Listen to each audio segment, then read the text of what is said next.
कबीर परमात्मा के विरोधी हो गए थे उनके इन सत्य वचनों से कि तुम्हारे जितने भी धर्मगुरु हैं, चाहे वो हिंदू के हैं चाहे मुसलमान के, ये यथार्थ ज्ञान इनके पास नहीं है, तुम्हें मिसगाइड कर रहे हैं, इनके द्वारा बताई साधना से तुम्हारी गति नहीं होगी। जिस कारण से वो हिंदू और मुसलमानों के जो धर्मगुरु थे वो कबीर साहब के पहले ही शत्रु हो चुके थे। बहुत सी यातनाएं कबीर साहब को उन्होंने दी थी, लेकिन परमात्मा पर उनका कोई असर हुआ नहीं था। तो उन्होंने उनका दांव लग गया। और विशेषकर परमात्मा ऐसी लीला उस दिन किया करते थे जिस दिन दिल्ली का सम्राट सिकंदर लोधी काशी बनारस में अपने दौरे पर जाता था। उन दिनों में दिल्ली का सम्राट यानी पूरे भारत का राजा, वो भी अपने छोटे राजाओं की खबर लेने के लिए, जैसे काशी का नरेश, वहाँ उसमें वीर देव सिंह बघेल थे, तो उनके पास जाते रहते थे। उनकी सारी राजकाज की वो नजर रखते थे, क्योंकि वो सब उनके अंतर्गत होते थे।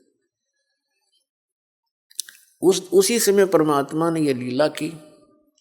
सभी हिंदू धर्म के आचार्य, शंकराचार्य और अन्य जितने मंडलेश्वर थे, उनका सबका दाव लग गया। ब्राह्मण गुरु जितने थे, और उधर से मुसलमानों के पीर और काजी जो पहले दुखी थे परमात्मा से, और साथ में एक शेख तकी नाम का जो मुसलमान था, वो पीर था, गुरु था, किसका? सिकंदर लोधी का, राजा का।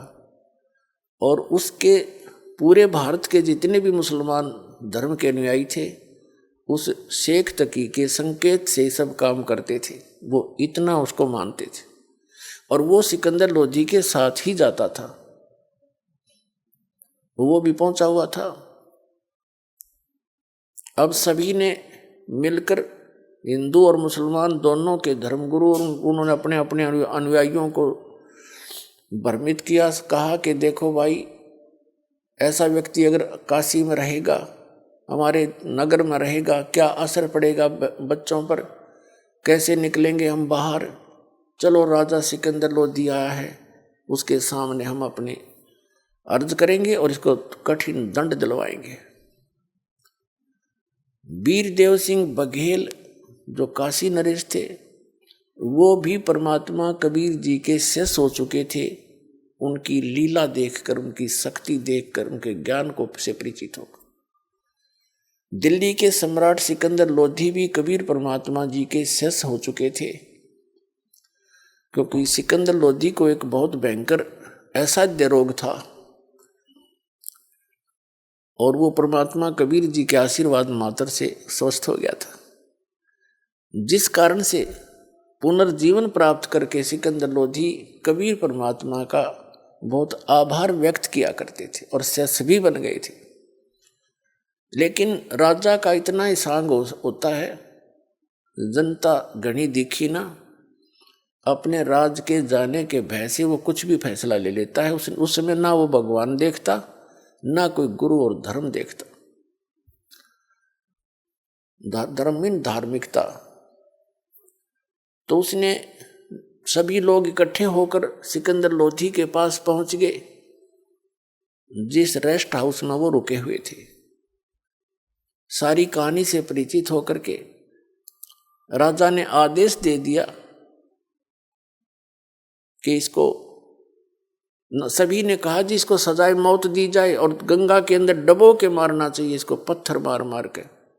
राजा ने अपने राज्य को बचाने के लिए, कहीं जनता तेरी विरोधी ना हो जा, ये हम इसे नकली है, अपने हाथ से सिकंदर लोधी ने कबीर साहब का, अपने गुरुदेव का हथकड़ी लगाई।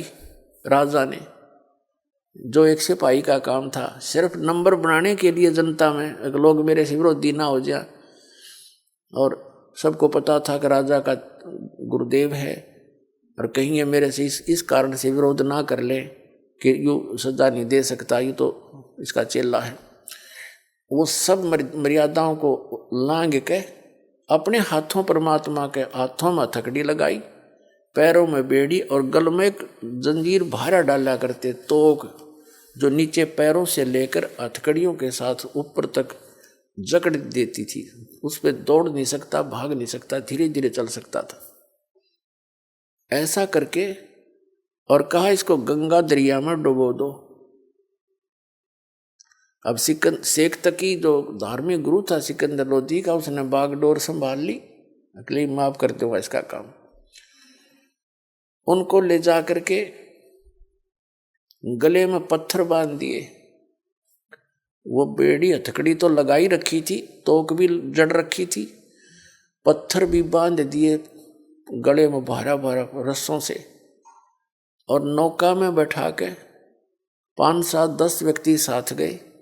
दरिया गंगा के बीच में जाके उठा के कबीर साहब को और ऐसे पटक दिया कि ना हाथ पैर मार सकेगा और पत्थरों के वजन से डूब जाएगा, इसका टंटा कट जाएगा।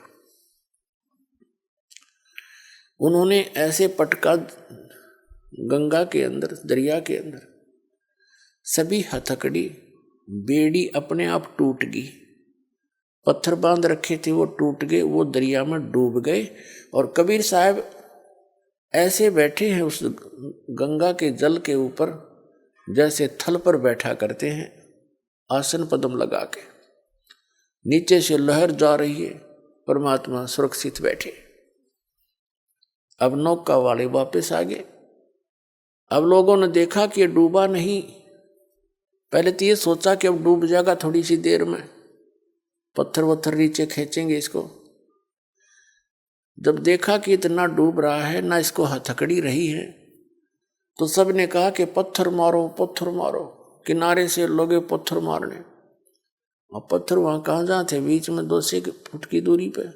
फिर कहा कि तीर लाओ, गोली लाओ, बंदूक से मारो। तीर ले आया, कोई बंदूक ले आए और वहां गोली मारे परमात्मा के ऊपर। जब तीर और इनसे नहीं मरे बंदूक गोलियों से, तब उन्होंने कहा सबने मिलकर के राजा तोप मंगाई जाए। अब तोप यंत्र लाके खड़ा कर दिया, उसमें गोले डालने, कबीर साहब के ऊपर दाग गए। वो गोला या तो वहीं गिर जाए फंस, या कबीर साहब से 100, 200, 300 फुट दूर जाके गंगा में गिरे, क्योंकि वहां बहुत चौड़ाई है गंगा दरिया की जहां पर वो ये क्रिया कर रहे थे। और यह इतनी दूर जा पड़े किसी तालाब सरोवर में, आसपास के जो गंगा जल से भरे हुए उसके कारण भर जाते थे आसपास के। ऐसे परमेश्वर की लीला को आदरणीय गरीबदास साहिब जी, गांव छुडानी, जिला झज्जर, हरियाणा वाले ने परमात्मा से परिचित उस ज्ञान से समझकर, जानकर यथार्थ रूप में वर्णन किया। यहाँ थोड़ा सा वर्णन आदरणीय गरीबदास साहिब जी का आपको देते हैं, क्योंकि पुण्यात्माओं, आज तक आपने कौड़ियों को तो लाल समझ रखा था, और लाल को हमने कौड़ी जानकर कहीं फेंक रखा था कूड़े में। अब दास ने पहचाना उस लाल को, क्योंकि लाल के गुणों से परिचित हुआ, और उस लाल को उठाकर आपको आपके सामने ला रहा हूं कि जिनको तुम लाल समझ कर लिए हुए हो वो लाल नहीं है, वो समर्थ भगवान नहीं है। और समर्थ के बिना कोई सुख हो ही नहीं सकता, आपकी गति नहीं हो सकती, आपके यहाँ भी पाप नाश नहीं हो सकते, आपके प्रारब्ध के जो पाप कर्म है वो नहीं कट सकते, और आप सुखी नहीं हो सकते। यहाँ भी दुख और आगे भी आप दुखी होगे। केवल समर्थ कबीर परमात्मा से ही आपको यहाँ भी सुख मिलेगा। आप जो प्रारब्ध के कष्ट के कारण, आप पाप के कारण आप कष्ट में हैं, और जब तक ये पाप नाश नहीं होगा, इतने कष्ट मिटे नहीं। जैसे कोई रोगी किसी रोग से पीड़ित है, और रोग जब तक नहीं कटेगा वो सुखी हो ही नहीं सकता।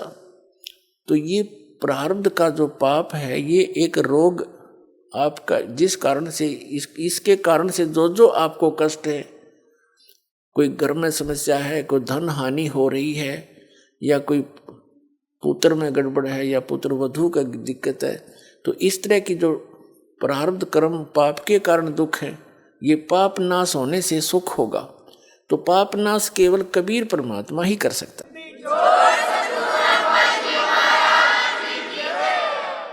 नमस्कार जी। साहब सर। सर क्या नाम है आपका? सतबीर दास। सतवीर जी, आप कहाँ के रहने वाले हैं? कृषि विहार दिल्ली से। सर आपने 2009 में संत रामपाल जी महाराज से नाम दीक्षा ली। उससे पहले आप बहुत ज्यादा इन्फेक्शन के कारण बीमार रहते थे।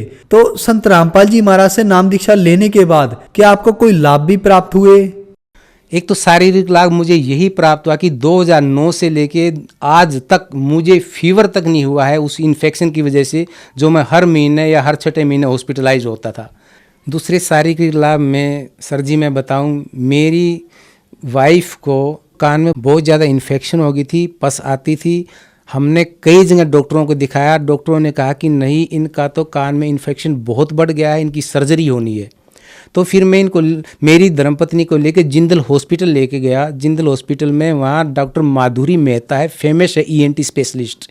उन्होंने भी देखा तो उन्होंने कहा कि इनका ऑपरेशन होना है और मुझे डेट दे दी 24 अक्टूबर 2018। तो सर जी मैं जब ऑपरेशन की डेट 24 अक्टूबर 2018 तो 23 अक्टूबर 2018 को रात को 10 बजे मैं इनको एडमिट करवाने जिंदल हॉस्पिटल हिसार लेके गया। तो वहाँ पे जो डॉक्टर ऑन ड्यूटी था उसने रिपोर्ट्स देखने के बाद कहा कि नहीं, इनको तो अब सर्जरी की ज़रूरत नहीं है और ये नॉर्मल कान हो गया है। तो ये संत रामपाल जी महाराज जी का ये हमारे ऊपर एक बहुत बड़ा आशीर्वाद हमें मिला, बहुत बड़ी मेहर हुई हमारे ऊपर कि इनकी सर्जरी टल गई है, मेरी धर्मपत्नी की सर्जरी टल गई है। धन्यवाद सर। सत साहेब।